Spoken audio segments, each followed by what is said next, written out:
Finally have the band Last Bullet back live in studio. We have Brian and Brendan joining us live in studio. How you doing tonight, gentlemen? What's up? How's it going, everybody? Good. Thanks for joining us again. Yep. Yeah, it's our pleasure. So we talked to you last, I want to say June. It was in the it was warm out anyway. Yeah, you would know better than we do. Yeah, summer. You know what? I was going through my notebook today and I found notes from the first show the first time you guys were on the show back in February. Wow. Nice. Yeah. So I couldn't tell you when you were on the second time, but stuff in there? probably not. Well, incriminating's yeah. Daisy. Yeah. Anything could be incriminating here on Radio Nation. So what have you guys been up to since, let's take it from the summer? Well, I think we spent a good chunk of time in the studio recording this album we just put out, Love, Lust, Illusion. That definitely took up a lot of our energy. We've been playing a few shows in the city, most notably our CD release. We played the Horseshoe. And right, yeah. You guys came out with that, I remember that. Yeah. It was a good time. It was a banging night, yeah, that's for sure. It was loud, that's for sure. It was a highlight. Mm-hmm. Yeah, we've just been recording our new album, released it, and it's been doing really well. We're really happy with the music, and a lot of people seem to like how it's sounding. And we have some shows coming up in the future, and that's about it. Just keeping busy and working hard. Cool. Now, for people that haven't heard the new album, or people who just never heard of Last Bullet before, how would you guys describe your sound? It's got a lot of influences, but it's mostly just classic rock infused with a modern twist. Cool. So it's bluesy and it's sexy.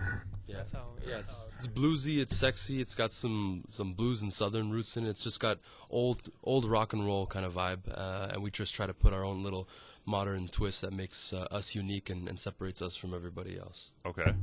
Right on. So yeah. Now, this album, Love, Lost, Illusion, is a little different from your EP, sound-wise, attitude, what the songs are about. So talk to me a little bit about some of the differences between the two albums. Well, I think when we were recording both, well, obviously when we were recording the first one, we were a little bit less experienced, both as, recording artists and just songwriters in general. So we have come a little ways since recording the first one. But even while we were recording the first one, we had we had more songs being thrown around, I think, for the first one. And we're starting to hone in maybe a little bit more on what we want to sound like. The first one, we were kind of fresh artists. We had just, formed the band, and, some of us had just started playing our instruments. So right, okay. We were new to the game. This time around, there's a little bit more intention for some things, whether that's a good thing or not. That's, who knows? But right, okay. Yeah, I think just our attitude, and our sort of our position coming into it's a little bit different, and that's sort of influenced this sound. Okay. Yeah. Sorry, go ahead. I was going to say, yeah, I agree. The first album, the thing with it, and sometimes the guys are unhappy when I say it this way, but I just feel like it wasn't necessarily completely Last Bullet yet. I think it was like Last Bullet 2.0. We were still working out the kinks, and it's great music, and we're very proud of it. But we're still like crafting everything and just whittling it down to this exact sound that we're looking for, and trying to figure out exactly who we are and what we want to sound like. And the first album, not every member was around for the songwriting and the creation of every piece of music that was on that album. But on this one, all 5 of us were there from first note to last note for every single one of the songs. So I feel like this album, if you're gonna, find something that represents us as a good representation of who we are now and whatnot. So, but in terms of like the actual sound, it's sounding a little bit different. Definitely, we have a lot of influences as a band. We like a lot of other bands, and there's certain sounds that we really like, and we're always experimenting with new riffs, new melodies, new harmonies, things like that. And we just try to incorporate it the best that we can, and then we come up with whatever we come up with. But you could stick us in a room, like 9 times out of 10, I'm sure we'll create something completely different. We're very dynamic, and you can see that on the album. I think it's a lot more dynamic than the first one, and that's who we are. Now, what would you say? Now, you made a lot of changes, and this is, as you say, Last Bullet 2.0. But what would you say you took from the first album, either sound wise or what the songs are about? Like, what did you take from the EP that's still kind of there on your new album? You know what I mean? Yeah, I get what you're saying. Coming from my standpoint, as I'm working on, more the riffs and the music behind the lyrics. When I write, I go for a certain vibe, and I feel that has sort of stayed consistent between both, where I'm sort of trying to achieve the same thing, where it's, I'm not going for a depressing mood. I'm not going for a downer kind of vibe. Yep. We're like a bar. We have a bar band kind of sound, and we're there to have a good time. And I think that is remain consistent. How that comes across with the guitar and the melodies is a little bit different, but I would say the overall vibe of the albums, from my perspective, writing the melodies and whatnot, have a sort of like they're similar, but they're different. It's hard to explain. Right. Okay. Brian? Yeah, in terms of what we took from one and learned and then brought it to the other. You know what? I think the biggest thing was the actual experience of recording, being in the recording studio, because the first time we did as much research as we could, but nothing fully prepares you for when you actually get in the studio and you're in front of the mic or plugged into the board and you have to play your part. So this process, the second time, was so much easier just because we know exactly what it takes. We know what all the lingo is, you know what I mean? Just everything was much easier and it just flowed much better. Actually, I shouldn't have said easy. Our producer always kills us every time we use the E word. So, but he says you never use the word easy in the recording studio. Yeah, we were definitely more prepared. This album took a lot more work. Right. Okay. I would say we were more involved, and we put more time, we put more effort into this one. We had those resources, so we did. But even though we were more prepared, it was still more. I wouldn't say a struggle, but it was more of a challenge to put this one together. Because obviously we have higher hopes, higher expectations with this one. So we've tried to set the bar higher, and in order to get there, you got to invest that much more. Okay. Where did you guys record? Vespa Studios. This is in North York. Same place we recorded the first one. Okay.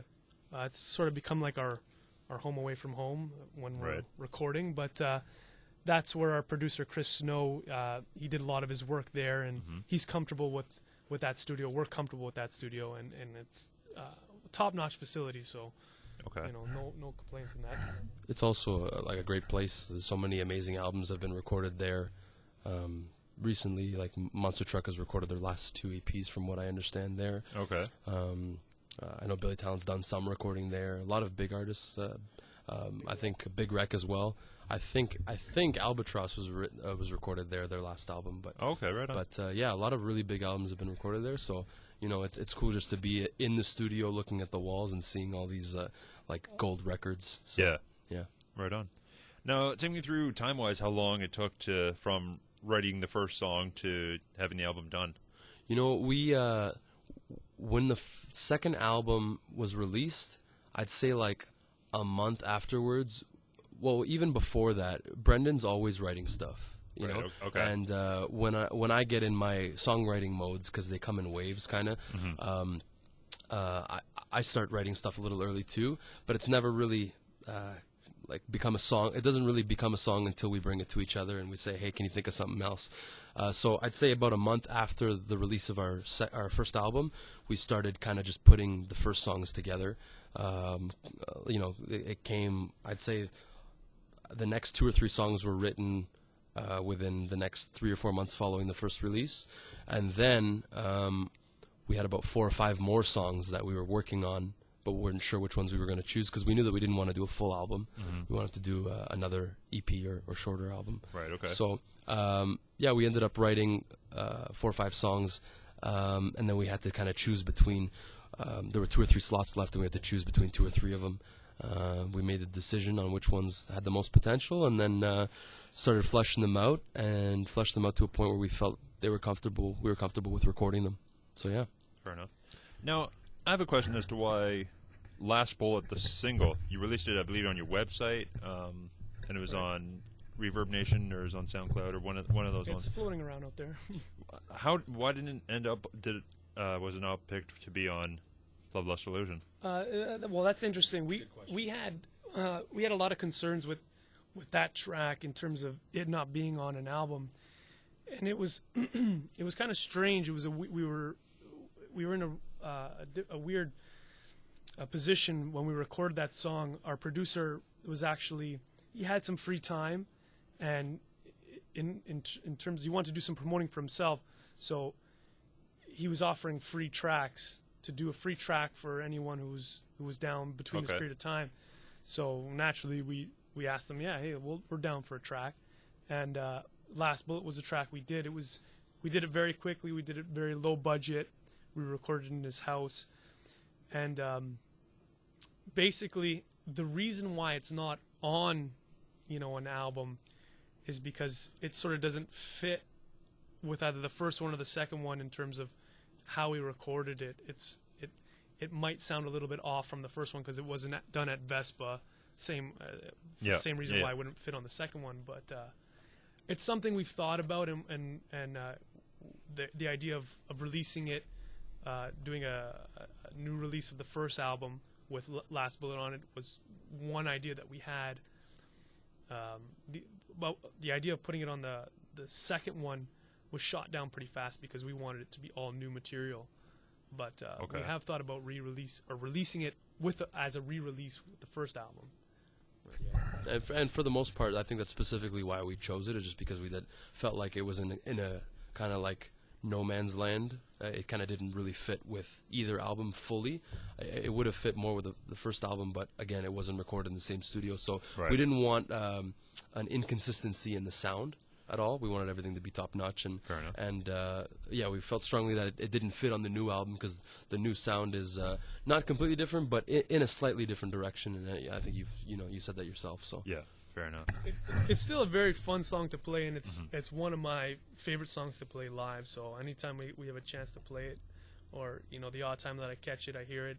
I think I'm something I'm proud of and something I love playing. Fair enough. Well, we're gonna do that one, and then we'll do State of Confusion. Play a couple songs by you guys, and then a couple songs by other people, and we'll talk about Indie Week, a couple other things, and then we'll do the new and improved speed round, since we can't use the questions that Brandon wrote last time he was in studio. But first, this is Last Bullet from the band Last Bullet. You're listening to Radio Nation. I'm Andrew.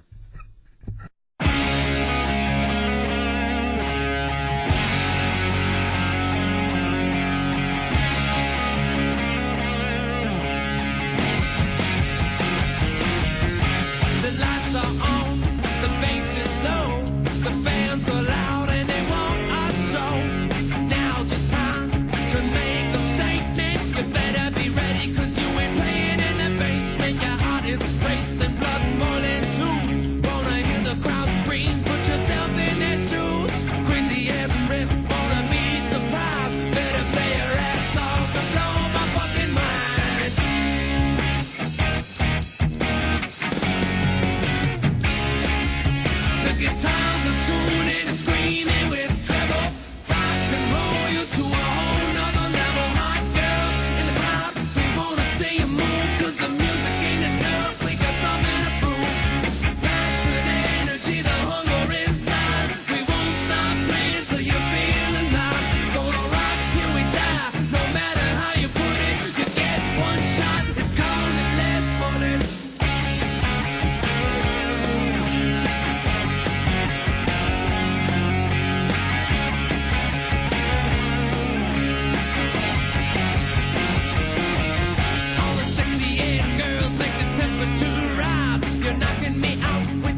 the temperature rise. You're knocking me out with those Canadian thighs. Girls gone wild and full-bodied women got a pool full of rock. Let's all go swimming. Gonna take you for a ride.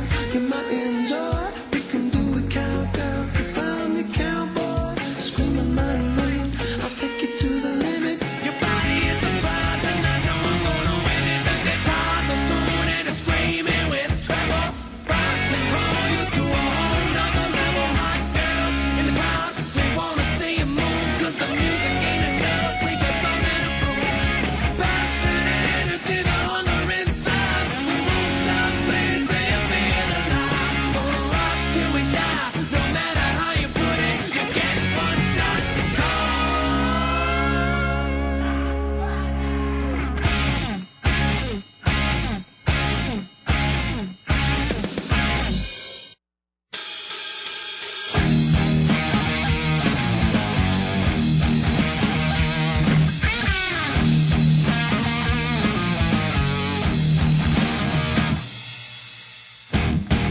Stop all your complaining and dry off those tears. This game that you're playing makes me cringe when you're near.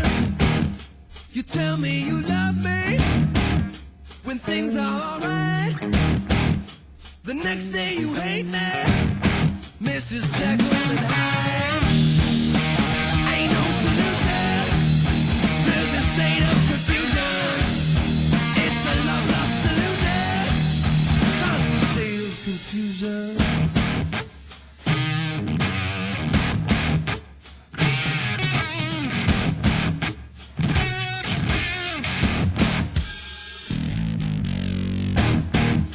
Where are the good times? Guess that they've come and gone.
My headphones aren't on properly, but anyway, this is Last Bullet.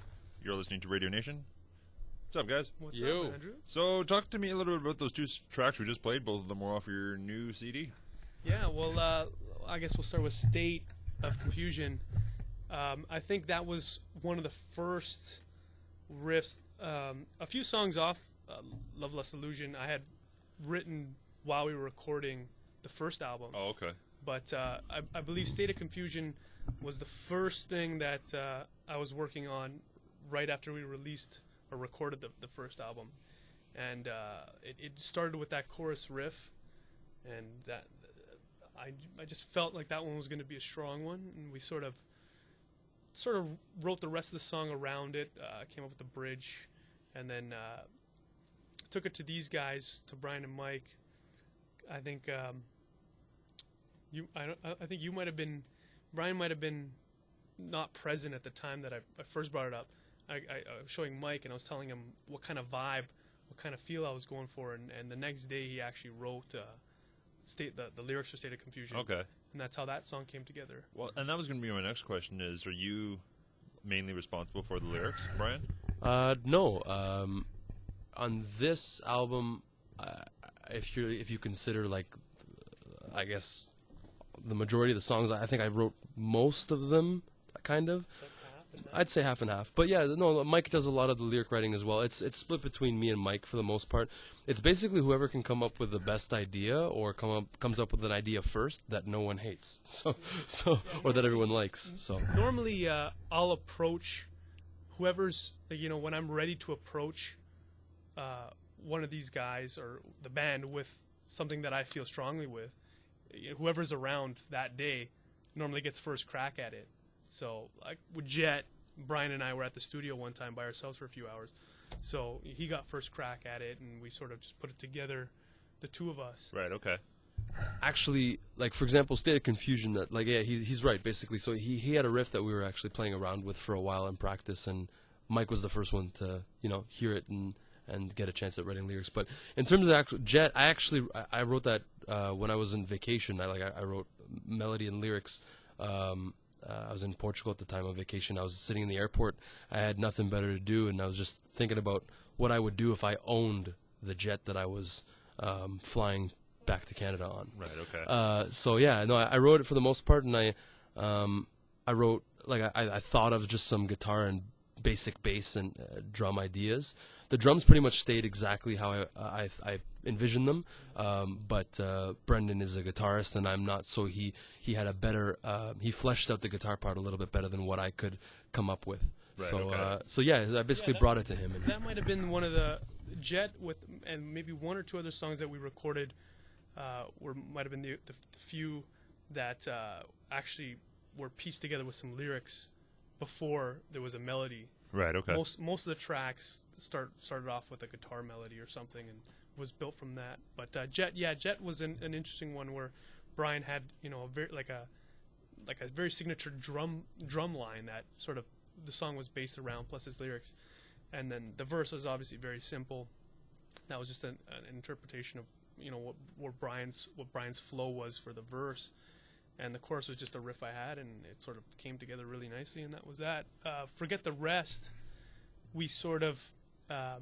actually, both Forget the Rest and Running Out of Time, we both, me and Brendan, wrote together pretty much. Right, okay. The beginning, for the most part. I remember for Forget the Rest, we did a little acoustic jam at my house. I had the riffs already. I had them in my back pocket, and I was honing them down, or honing in on them, and we were just there. We were practicing our songs, and I started playing this riff, and I was showing the guys, and Brian immediately just kind of went in the zone and started jotting down notes and lyrics. Right. Okay.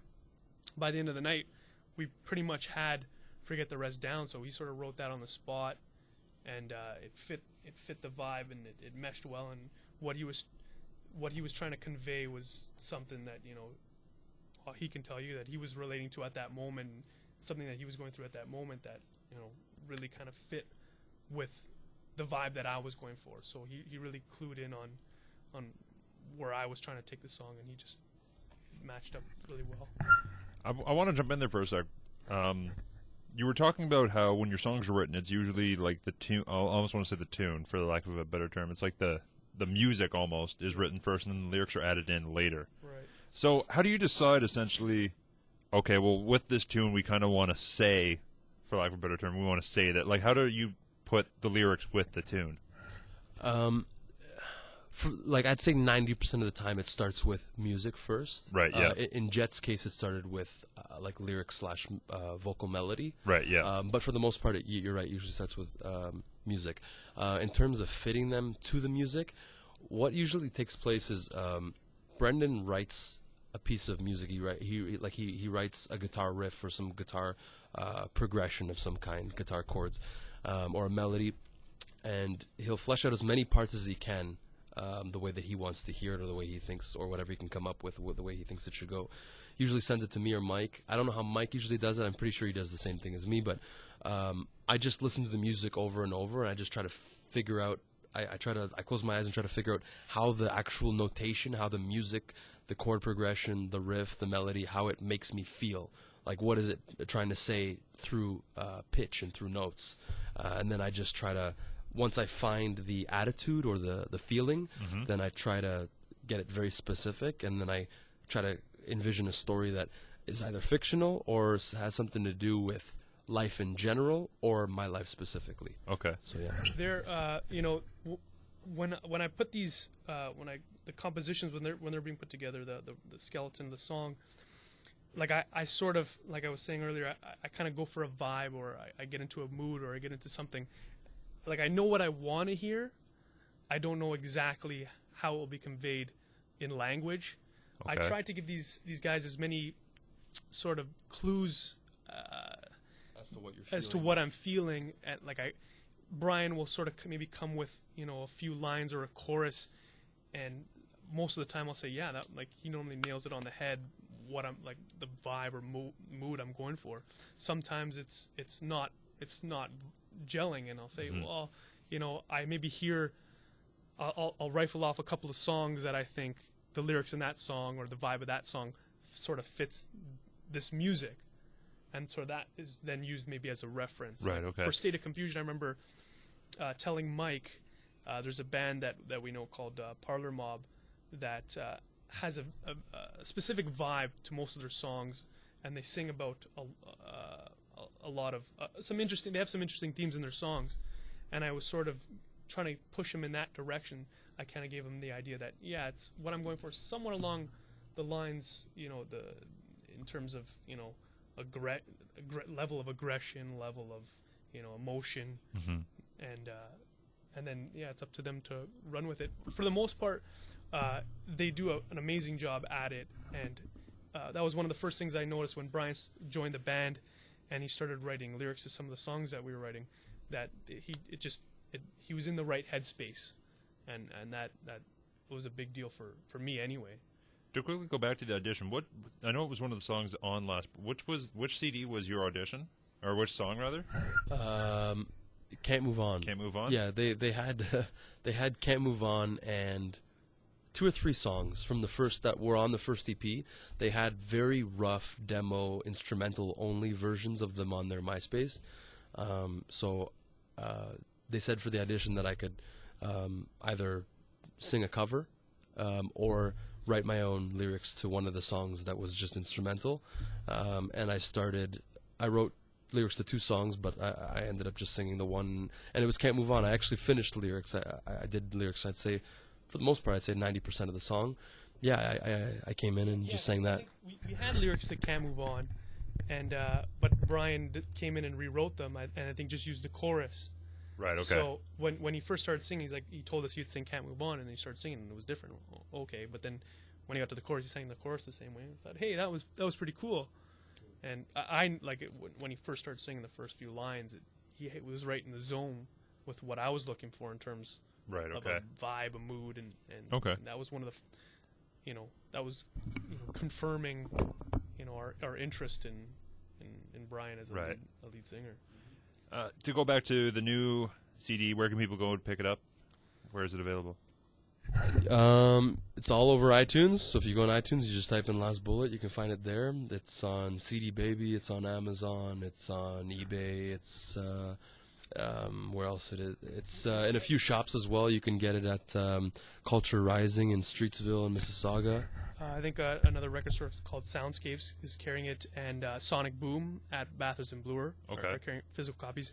If the easiest way to get a physical copy is on our online store. Okay. And that's through a facility called Kill the Eight.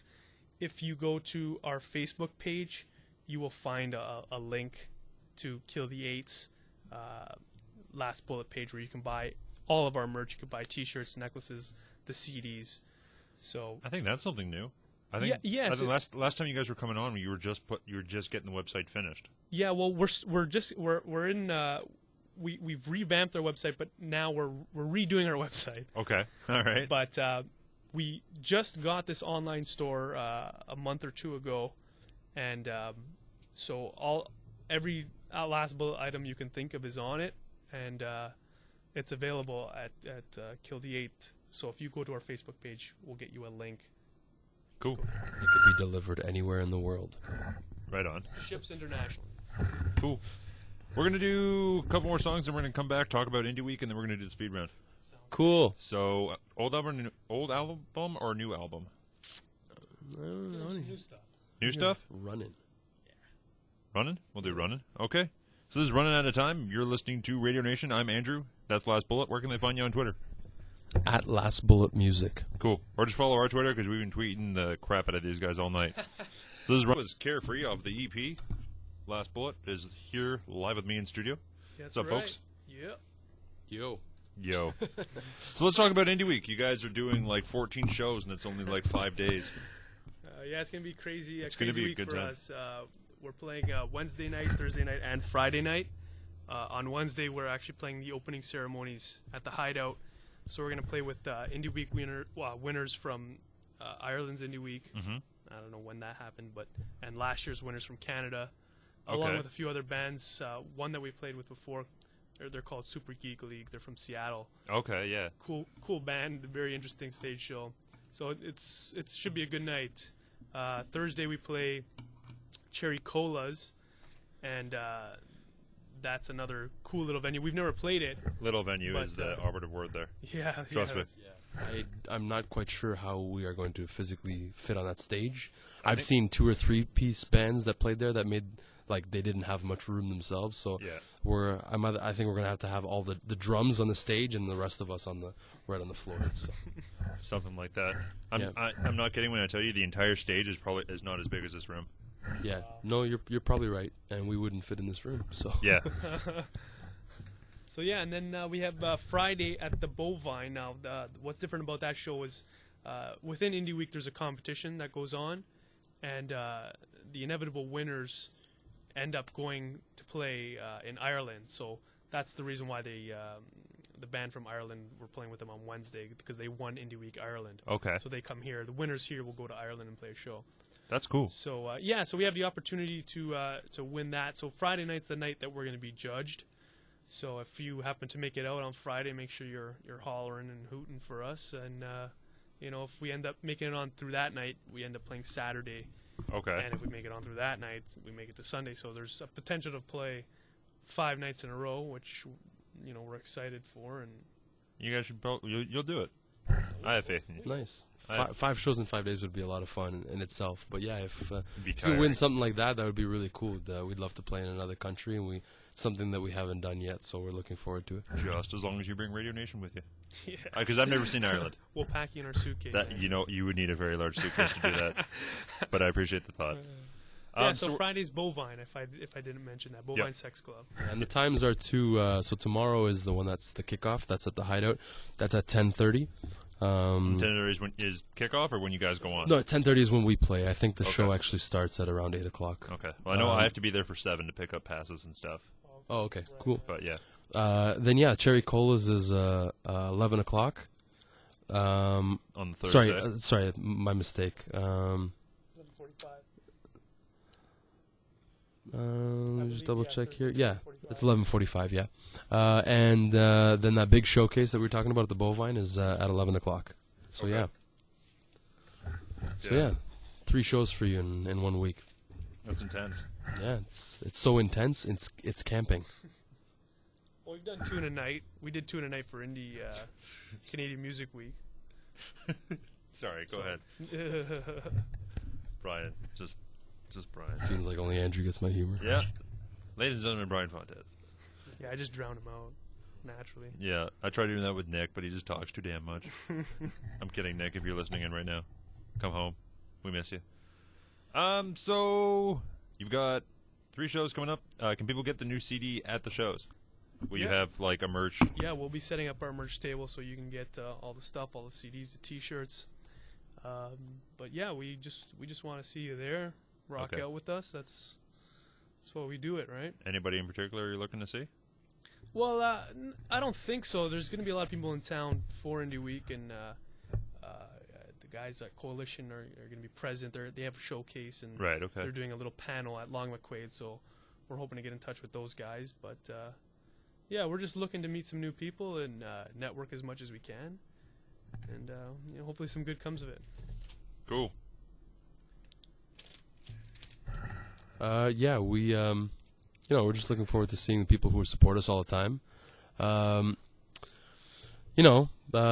have some awesome fans that help us and ask for nothing in return. So we can make a couple shout-outs. Bristol, what's up? We know you're listening. Hi. Love you. You rock. Because anytime we mention Last Bullet on Twitter, like Bristol's there, so we love you too. Well, that's because she's awesome. She is awesome. She's an epic level awesome. And actually, you know what? Just for fun, there's another girl that we just met recently that at the Casby Awards we handed a CD to her. Her name's Mary Jane. I think she's listening to us. So, heads up and props to her. To the special ladies in your life. Yeah, speaking of Bristol, she ended up making a really cool lyric video for Jet for us. So if you get a chance, Oh, and that you're was on who YouTube. that made that one? Yeah. Cool. Yeah. Okay, So, I was yeah. wondering who, because I just saw that today. I was like, wait, those are the lyrics? That's That's and different. there's like the lines that are like, oh, that's what he's saying. I don't like this song anymore.